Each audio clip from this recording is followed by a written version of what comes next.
محترم ناظرین السلام علیکم۔ ایسے افراد جو کہ نااہل کر دیے گئے ہیں یا جانچ پڑتال میں ہیں تو ان کو مبارک ہو، حکومت کی طرف سے ایک بہت بڑا موقع دیا گیا ہے ان کو کہ وہ اپنی بے نظیر کفالت پروگرام میں رجسٹریشن کرا کر بآسانی 9,000 روپے کی قسط حاصل کر سکیں۔ اسی کے ساتھ آپ کو یہ بھی آج کی اس ویڈیو میں بتائیں گے کہ بے نظیر کفالت پروگرام کے تھرو جو قسط دی جا رہی ہے 9,000 روپے کی، یہ آپ کو کب دی جائے گی۔ اگر آپ بھی ان افراد میں شامل ہیں جو کہ یہ چاہتے ہیں حکومت کی طرف سے جو بھی نیا پروگرام شروع ہو اس کی معلومات سب سے پہلے ان تک پہنچ سکیں، تو آپ ہمارے چینل کو سبسکرائب کرنے کے ساتھ موجود گھنٹی کے نشان کو آل پر سلیکٹ کر دیجئے تاکہ اس طرح کی جتنے بھی ہم ویڈیو بنائیں سب سے پہلے آپ تک بآسانی پہنچ سکیں اور آپ ان تمام پروگرام میں رجسٹریشن کرا کے بآسانی امداد حاصل کر سکیں۔ محترم ناظرین، کافی سارے افراد نااہلیت اور جانچ پڑتال کی وجہ سے کافی پریشان ہیں۔ وہ اس چیز کے مستحق ہوتے ہیں کہ ان کو 9,000 روپے کی قسط دی جائے یا احساس طرح سے نیت پروگرام کے تھرو راشن دیا جائے، لیکن ان کو جانچ پڑتال سے یا نااہلیت سے بھی نہیں نکالا جاتا۔ تو انہیں شکایات کو مد نظر رکھتے ہوئے حکومت نے ایک بہت بڑا فیصلہ کیا ہے کہ ایسے افراد جو کہ جانچ پڑتال میں ہیں یا نااہل کر دیے گئے ہیں تو وہ کس طرح سے اہل ہو سکتے ہیں۔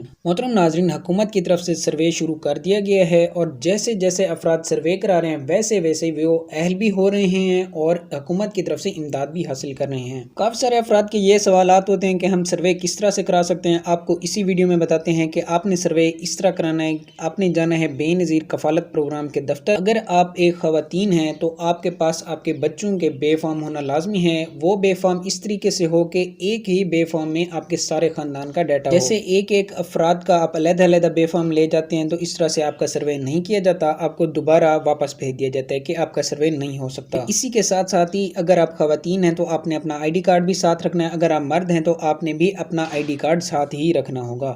وہاں جا کے وہ آپ سے کچھ آپ کا ڈیٹا مانگیں گے، آپ سے آپ کے بارے میں پوچھیں گے کہ آپ کتنے گھر کے افراد ہیں یا کتنی آپ کی زمین ہے، تو آپ نے صحیح سے بتانا ہوتا ہے کیونکہ حکومت کے پاس آلریڈی ہی آپ کا ڈیٹا موجود ہوتا ہے۔ اگر آپ غلط بتاتے ہیں تو آپ کو نااہل کر دیا جاتا ہے یا جانچ پڑتال میں ڈال دیا جاتا ہے۔ محترم ناظرین، یہ جو میں نے آپ کو ہدایات بتائی ہیں کہ آپ کا جو بے فارم ہے وہ اپڈیٹ ہو، ایک ہی بے فارم پہ آپ کے پورے خاندان کا ڈیٹا ہو، یہ حکومت کی طرف سے ہی بتایا گیا ہے۔ تو آج کی ویڈیو یہیں تک تھی، ملتے ہیں نیکسٹ ویڈیو میں، تب تک کے لیے اللہ حافظ۔